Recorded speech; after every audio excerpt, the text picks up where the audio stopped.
The storm rolled across Haven Ridge Valley like it meant to erase the map.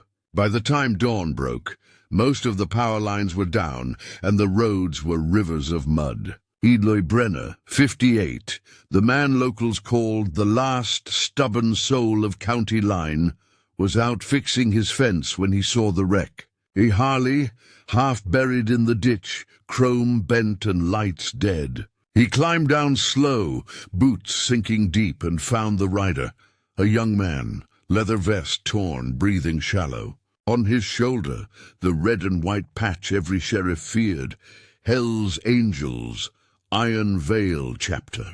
The boy's lips moved around a whisper, "Dad." "Tell him I didn't run."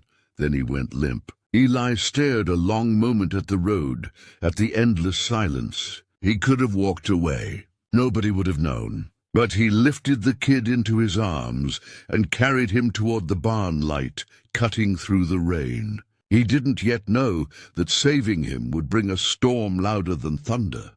Eli's farm sat on the edge of Haven Ridge Valley, 3 miles from the nearest paved road, 30 from the nearest friend. Since his wife and son died in a tractor rollover, words had become strangers to him. He fixed fences, fed livestock, and kept to his land like it was the only thing left that still listened. When the storm came, he tied the roof with cable, moved feed inside, and brewed coffee black as guilt. Now a biker lay unconscious on his workbench, blood streaking his ribs. Eli heated the kettle, cleaned the wound, and cut away the torn denim. Dog tags. Not military, but etched with the Angels' motto, "Forever, forever." The kid couldn't be older than 23. Tattoo lines on his neck spelled "Rider's Son." Eli sighed through his teeth. He'd patched worse. He'd buried worse. But this one still had fight in him. Outside, lightning flickered through the rain, catching on the Harley's twisted frame. Eli's shadow crossed the window, a man trying to fix one more thing that was already broken. By sunrise, the fever hit. Eli sat beside the cot, damp cloth in one hand, coffee in the other. The boy flinched in his sleep, mumbling fragments. "Dad, no. I didn't break rank." Eli brushed mud from the biker's jacket and caught sight of a name stitched above the patch. Logan Trent. The surname tugged at memory. He'd read it once in a headline, "Local biker gang wanted after highway brawl." That was 2 years ago. He looked closer. Logan's arm bore a long knife scar, half-healed, stitched amateur. Whoever chased him hadn't meant to scare him. They meant to end him. Eli poured warm water over the wound, cursing softly as the blood seeped through. He'd lost one son to recklessness, and now the world had dropped another at his door. When Logan finally stirred awake, he blinked at the ceiling, eyes wild. "Where am I?" "Alive," Eli said simply. The boy tried to sit up. Eli's hand pressed him down. "Rest. You're in Haven Ridge. And you're damn lucky." By noon the sky cleared to pale blue, quiet but heavy. Eli was in the yard, splitting firewood when he heard it, the low thunder of engines rolling somewhere beyond the ridge. Not thunder, Harleys, more than 10. He set the axe aside, listening to the rhythm like old soldiers listen for gunfire. The sound faded, then returned closer this time, until the valley itself seemed to vibrate. Logan woke at the noise, eyes glassy but alert. He whispered, "They found me." "Who?" "My father." "In the club." Eli's jaw tightened. He'd heard stories about the Iron Veil chapter, hard men, but with their own rules of honor. He looked at the Harley in the ditch, then at the boy struggling to rise. "You're in no shape to move," Eli said. "They don't ask," Logan murmured. Outside, the engine stopped. For a heartbeat, the valley went dead silent. Then a single horn blasted once. A signal, the kind that made even the crows stop moving. Eli stepped out onto his porch. Down the dirt road came a convoy, 20 bikes, headlights cutting through dust, chrome flashing like a parade meant for ghosts. At the front rode a man built like a bear, grey beard braided, leather jacket marked President, iron veil. He killed the engine, and the rest followed. The sound died all at once. The man removed his helmet. His eyes were pale blue, steady as river ice. "Name's Reed Trent," he said. "Where's my boy?" Eli didn't flinch. "In there," he answered. "Alive but hurting." Reed nodded once, then motioned to two bikers. They didn't move. Instead, Reed stepped closer. "You the one who found him?" Eli nodded again. Reed studied him long, then said quietly, "You saved an angel's blood. That ain't something we forget." He turned and barked a command. The bikers opened saddlebags, not weapons but wrapped bundles. When Eli realized what he was seeing, his breath caught. They weren't here for vengeance. They were here to repay a debt. Reed Trent's voice dropped low, steady, almost reverent. "You pulled my son out of the dirt when no one else would. We pay our dues." Eli folded his arms, wary. "Don't need payment." Reed half smiled. "It ain't payment, old-timer. It's respect." One of the bikers unwrapped a canvas roll. Inside were tools, chrome wrenches, fresh spark plugs, new fencing wire, and an envelope thick with bills. Eli shook his head. "I didn't do it for this." Reed's grin softened. "Didn't think you did." He turned toward the convoy. "Boys, stand down. No trouble here." Engines idled low as a prayer. Logan appeared at the doorway, pale but upright, blanket over his shoulders. "Dad," he rasped. Reed froze, the kind of stillness only men who've buried too many brothers know. He stepped closer, eyes bright with pride and guilt all at once. "You scared the hell out of me, kid." "Didn't mean to," Logan murmured. Reed looked back at Eli. "You kept my blood alive. So today, old man, you're family, whether you asked for it or not." The convoy stayed parked like an iron wall across the gravel road. Some bikers leaned against their Harleys. Others watched the tree line, not in threat but respect. Eli's farm hadn't seen this much noise since the county fair 20 years ago. Reed walked the property slow, eyes taking in the cracked barn, the rusted silo, the fields going dry. "You live alone out here?" he asked. Eli nodded. Reed kicked at the dirt. "Hell of a way to disappear." "Some places need quiet," Eli said. Reed nodded like he understood more than he'd admit. "Still," he said, "man shouldn't fade out while the world's still breathing."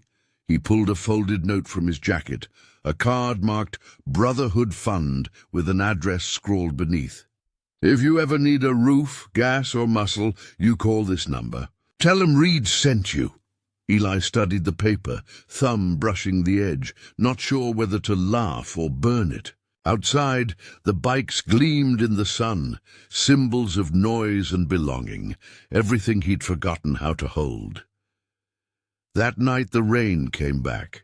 Logan insisted on walking outside, barefoot in the mud, claiming he needed air. Eli followed with a lantern. "You'll tear your stitches," he warned. "I've been through worse," Logan said with a crooked grin. He leaned against the fence post, staring at the horizon where faint lightning crawled. "My old man, he doesn't talk much about feelings," he said.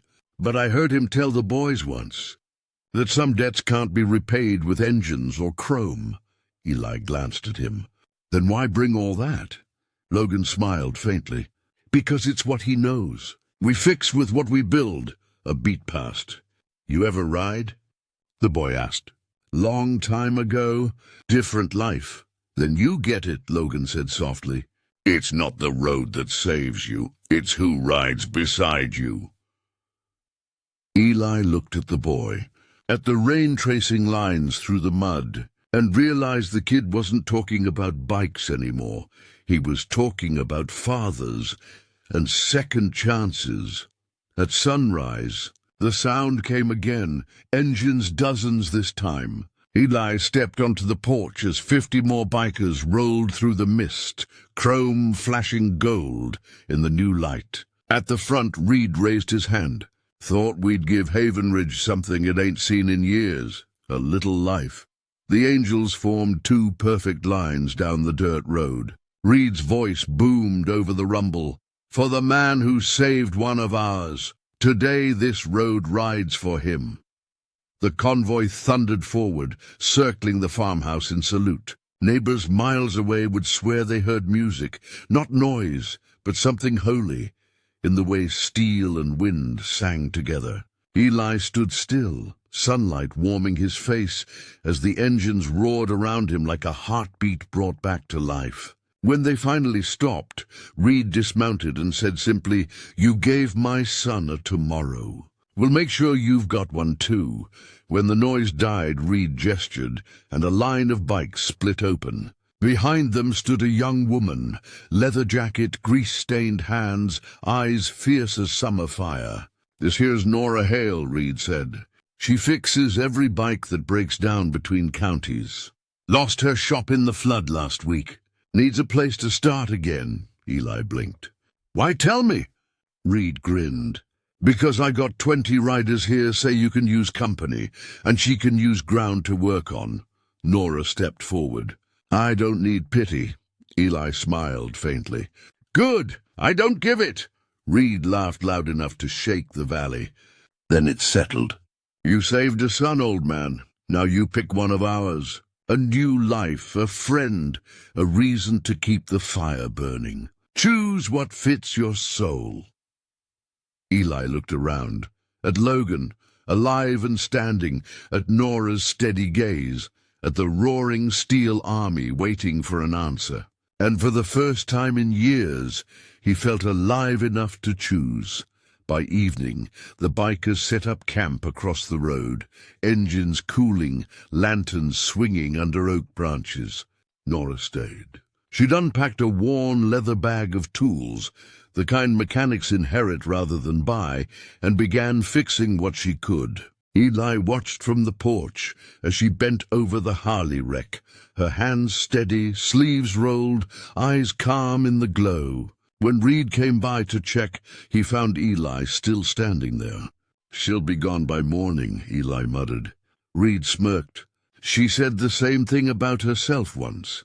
He clapped Eli's shoulder, heavy, grateful. "Sometimes a soul don't need saving. It just needs something to build again." That night, the valley hummed with laughter, low music, and the smell of barbecue drifting through the rain. Eli sat at his table, staring at the untouched coffee cup. Across the field, a woman welded a broken frame under lightning's brief flicker, mending more than steel. He couldn't explain it, but the sound of her hammer against chrome was the first heartbeat his farm had heard in years.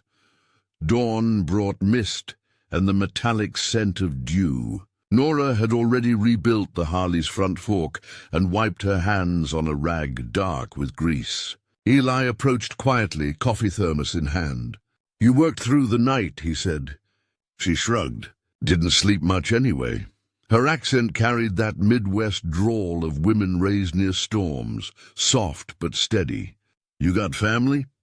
Eli asked. "Used to," she said. "They sold the garage after Dad passed." "I stayed till the bank took it." Eli nodded. That was a language he understood. Across the yard, Logan stretched, walking slow but upright now. He grinned at Nora. "You fixed her better than she came from factory." Nora smiled faintly. "Machines just need someone who won't give up on 'em." Eli caught the words, felt them land heavier than she meant. Maybe she wasn't talking about bikes. The three stood quiet as the valley woke. Roosters, engines, wind through rusted tin. For once, Eli didn't mind the sound. It felt like memory turning into morning. At noon, Reed gathered the riders by the barn. Sunlight flashed across 20 chrome tanks lined in perfect rows. He raised a gloved hand. "Brothers," he said, voice rolling across the field, "you know our law, life for life. The farmer saved one of ours, and we honor it not in talk but in time." He turned toward Eli. "You got repairs? Land to mend? Fences to rebuild?" Eli frowned. "This ain't charity." Reed shook his head. "Not charity. Brotherhood." He signaled, and in minutes bikers spread across the fields like soldiers, hauling posts, welding gates, clearing the fallen oak that had crushed Eli's fence years ago. The noise wasn't chaos, it was purpose. Engines hummed steady, chains rattled, laughter broke the silence that used to choke the place. Eli stood on the porch, watching his dead farm breathe again. Nora shouted over the noise, "Guess you just got yourself a work crew." Eli smirked. "Didn't ask for one." She grinned back. "Didn't mean you didn't need one." By evening, the farm had changed. The barn door stood straight for the first time in years. A new post held a hand-painted sign, "Brenner's Workshop, Open Road Repairs." Eli hadn't written it. Nora had. He found her cleaning her tools, light from the hanging bulb catching dust in the air. "You think this place is ready for that?" he asked. She smiled. "Ready or not, it's waiting." He hesitated. "You could have gone with them." Nora looked at him, eyes softer now. "So could you." They both laughed, quiet, tired, real. "I used to fix engines with my son," Eli said finally. She set the wrench down gently. "What happened?" "Too much road. Not enough talking." The silence that followed wasn't heavy. It was honest. When Logan limped in, freshly shaved and grinning, Eli didn't flinch when the boy called him Sir. Something in that word felt like forgiveness. And for the first time in years, he answered without turning away. "Grab a wrench, kid." 2 mornings later, the angels gathered one last time. Engines idled in formation, helmets gleaming, sunlight dancing off chrome like church glass. Reed approached Eli with a folded vest, black leather, aged and bearing a single rocker patch, honorary angel. "Not for riding," Reed said. "For remembering." Eli took it, thumb brushing the patch as if afraid it might vanish. Reed mounted his Harley, revved once, and looked over. "You ever get lonely again, you light that porch lamp. We'll find you." Then came the signal, 20 throttles roaring as one. The convoy thundered down Haven Ridge Road, kicking up dust and redemption in their wake. Nora and Logan stood beside Eli, watching until the last taillight disappeared behind the hills. For a moment, no one spoke. Then Nora nudged his shoulder. "So, boss, we fixing tractors or bikes first?" Eli smiled, pulling the shop door open. "Whichever one still believes in second chances." And as they stepped inside, the wind carried the echo of engines, not leaving this time, but promising to return. 3 days after the convoy left, the sky turned copper with dusk. Eli and Nora worked in silence, sparks flying from the grinder as the rebuilt Harley gleamed under the workshop bulb. Logan tightened a final bolt, stood back and whispered, "She's ready." Eli nodded. "So are you." But before the boy could answer, a low rumble echoed from beyond the hills. Not thunder this time, but something wrong. 2 black SUVs crawled down the dirt road, slow, deliberate. Nora's hands froze. "Those aren't angels." Eli's jaw set. "No, those are the ones who left him for dead." Engines died. Doors opened. 3 men stepped out, leather jackets stripped of colors, outlaws exiled from the same brotherhood that now protected Logan. The lead one smirked. "You took what's ours, old man." Eli stepped forward, wrench in hand. "Kid's not a thing to own," the man laughed. "Then I'll take back his silence." The air tightened like a match waiting to strike. Then faintly, far down the valley, came the unmistakable roar of Harleys returning. The night exploded with light. Headlights crested the ridge in a roaring wave. 20 Harleys cutting through dust and darkness like a cavalry from a half-remembered prayer. Reed was at the front. The outlaws froze, caught between disbelief and fear. Engines revved in perfect rhythm, thunder swallowing their courage. Reed dismounted first. "You boys got lost," he said evenly, walking toward them. The exiled biker sneered. "This ain't your turf anymore, Trent." Reed's tone stayed calm, colder than gunfire. "Every road's my turf when it's about my son." The angels surrounded the SUVs, not with weapons, but presence, the kind that makes men remember conscience. Logan limped to the doorway, voice steady. "Dad, let me talk." Reed hesitated, then nodded once. Logan stepped into the open, chest scarred, eyes steady. "You left me to die. He saved me. You want to take something, just take your shame back?"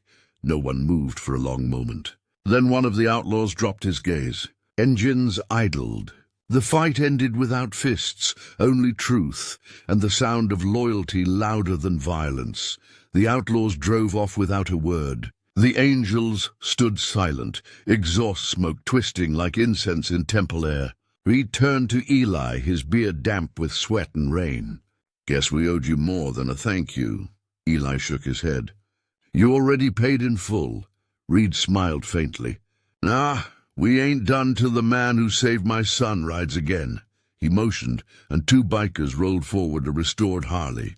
Matte black, chrome polished, a wing emblem painted across the tank. On the seat sat an old helmet freshly cleaned. Eli blinked. "You fixed my old one?" Reed grinned. "We don't throw away what still runs." Nora crossed her arms. "You gonna take it out, boss?" Eli hesitated. Then, for the first time in years, he reached for the helmet. It fit. He swung a leg over the bike, the engine rumbling to life beneath him, like something ancient waking up. The angels cheered, but Eli just smiled. Small, quiet, grateful. The road didn't look empty anymore. It looked like forgiveness, paved in asphalt.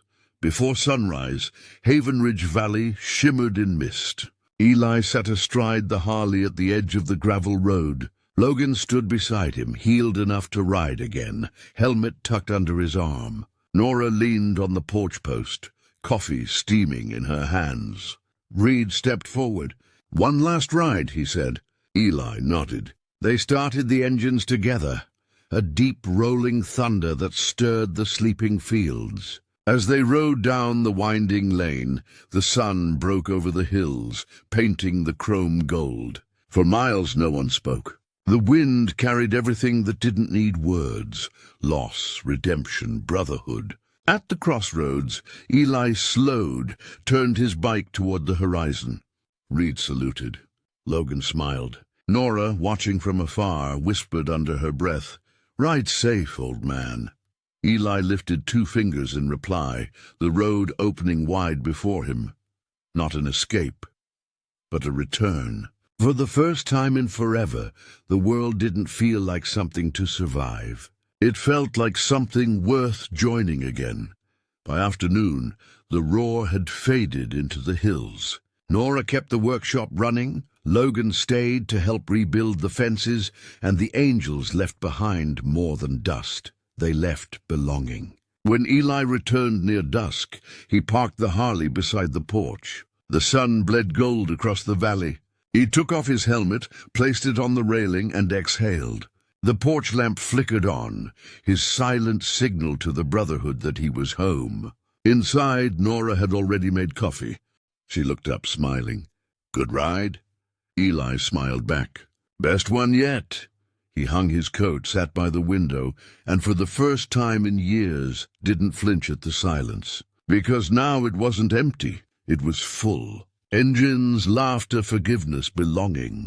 The storm that once ruined him had finally rebuilt him. And as night fell over Haven Ridge, the road outside stayed warm with tire marks and memory. Proof that even the loneliest man can find family again when kindness rides on two wheels. If this story touched your heart, remember, kindness doesn't always roar. Sometimes it rumbles quietly down a dusty road and parks beside someone who's forgotten they matter. Subscribe, like, and ring the bell, because every story we share keeps the engine of humanity running 1 mile longer.